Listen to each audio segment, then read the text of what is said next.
I have come to get the certificate of freedom for my country.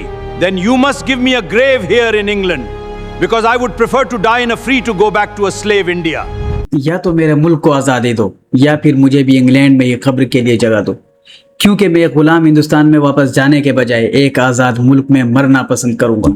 یہ تاریخی اور دل دہلا دینے والے الفاظ تھے ہندوستان کے عظیم مجاہد آزادی، بے باک صحافی اور باہمت لیڈر مولانا محمد علی جوہر کے۔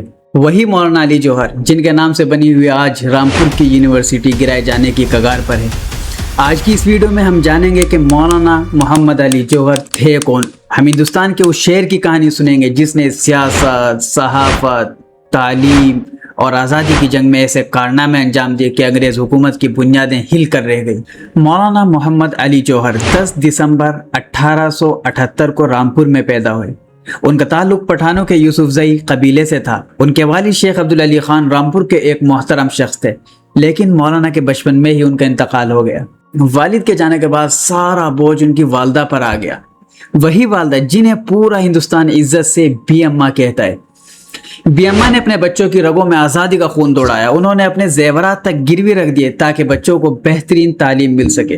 نتیجہ یہ ہوا کہ ان کے تینوں بیٹے ذوالفقار علی، شوکت علی اور محمد علی آگے چل کر آزادی ہند کی تاریخ میں علی برادرز کے نام سے مشہور ہوئے۔ مولانا نے شروعاتی میں گھر پر قرآن مجید اور فارسی اور عربی کی بہت ساری کتابوں کو پڑھا۔ اس کے بعد بریلی سے ٹاپ کر کے میٹرک پاس کیا، پھر وہ علی گڑھ کے مشہور MAO کالج آ گئے۔ 1898 میں BA کے ایگزام میں انہوں نے نہ صرف اپنے کالج میں بلکہ پوری الہ آباد یونیورسٹی میں فرسٹ پوزیشن حاصل کر کے ایک نیا ریکارڈ قائم کیا۔ اس زبردست کامیابی کے بعد وہ ہائی ایجوکیشن کے لیے انگلینڈ چلے گئے اور دنیا کی مشہور آکسفورڈ یونیورسٹی کے لنکن کالج میں داخلہ لے لیا۔ وہاں سے انہوں نے ماڈرن ہسٹری میں آنرز کی ڈگری حاصل کی۔ آکسفورڈ کی اس تعلیم نے انہیں نہ صرف زبردست انگریزی زبان سکھائی بلکہ برٹش حکومت کی ان چالاکیوں، پولیٹیکل سسٹم اور انٹرنیشنل افیئرز کی باریکیوں کو سمجھنے کا موقع دیا۔ انگلینڈ سے واپسی پر انہوں نے رامپور میں ڈائریکٹر ایجوکیشن اور پھر ریاست بڑودہ میں ہائی لیول سول سروس کی جاب کی، لیکن انگریزوں کی غلامی والی نوکری ان کے آزاد خیالات کے راستے میں رکاوٹ بن رہی تھی۔ چنانچہ انہوں نے نوکری کو ٹھکرا دیا اور ملک کی آزادی کے راستے کو چنا۔ انگریزوں کو ان کی اپنی زبان اور ان کی اپنی منطق لوجک سے جواب دینے کے لیے مولانا نے جرنلسٹک فیلڈ میں قدم رکھا۔ 1911 میں انہوں نے انگریزی اخبار کامریڈ اور بعد میں اردو اخبار ہمدرد شروع کیا۔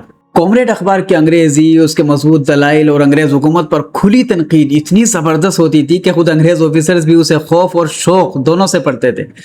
ان کا قلم انگریزی حکومت کے لیے بم سے بھی زیادہ خطرناک تھا، یہاں تک کہ ہندوستان کے وائسرے نے خود اعتراف کیا تھا کہ پورے ہندوستان میں محمد علی جوہر کے قلم سے زیادہ خطرناک کوئی دوسرا قلم نہیں ہے۔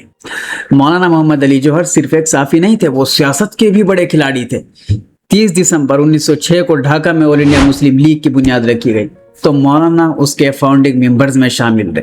1918 میں جیل میں ہونے کے باوجود انہیں مسلم لیگ کا پریزیڈنٹ چنا گیا۔ 1919 میں وہ انڈین نیشنل کانگریس کے ساتھ جڑے، اور آپ کو یہ جان کر حیرت ہوگی کہ 1920 کے عشرے میں کوئٹ انڈیا کا نعرہ سب سے پہلے بلند کرنے والے لیڈرز میں مولانا علی جوہر شامل تھے۔ کانگریس نے بہت بعد میں اس کو قومی نعرہ قرار دیا۔ فرسٹ ورلڈ وار کے بعد جب عثمانی سلطنت پر کرائسس آیا تو مولانا جوہر نے خلافت موومنٹ شروع کی۔ یہ صرف مذہبی مسئلہ نہیں تھا بلکہ برٹش حکومت کے خلاف ایک ڈائریکٹ محاذ تھا۔ یہاں مولانا نے ایک ماسٹر اسٹروک کھیلا۔ انہوں نے مہاتما گاندھی کے ساتھ مل کر خلافت موومنٹ اور نان کوآپریشن موومنٹ کو ایک ساتھ جوڑ دیا۔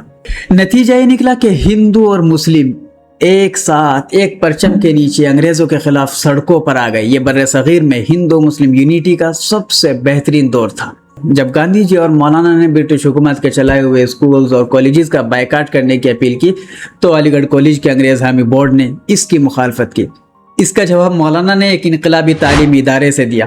29 اکتوبر 1920 کو مولانا محمد علی جوہر نے شیخ الہند مولانا محمود الحسن دیوبندی، حکیم اجمل خان اور ڈاکٹر انصاری کے ساتھ مل کر جامعہ ملیہ اسلامیہ کی بنیاد رکھی۔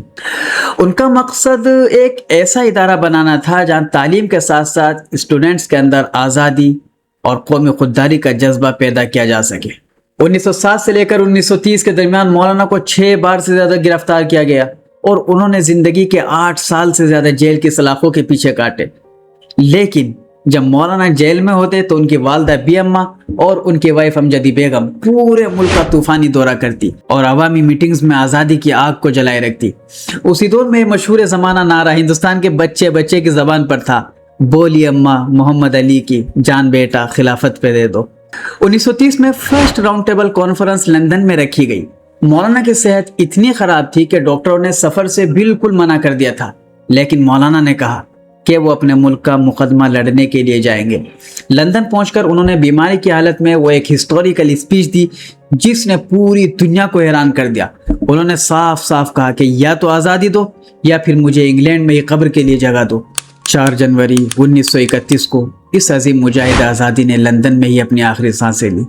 ان کی آرزو کے مطابق ان کی باڈی کو فلسطین کے مقدس شہر یروشلم میں مسجد اقصیٰ کے احاطے میں دفنایا گیا۔ مولانا محمد علی جوہر صرف ایک انسان نہیں تھے، وہ ایک پورا مشن تھے۔ وہ ایک ایسی فکر تھے جس نے ہندوستان کو آزادی کی راہ دکھائی، جس نے انگریزوں کی نیندیں اڑا دی، جس نے قوم کو جامعہ ملیہ جیسا ادارہ دیا، جس نے کامریڈ اور ہمدرد جیسے اخبار دیے، جس نے ہندوستان چھوڑو نعرے کو قومی سوچ بنا دیا۔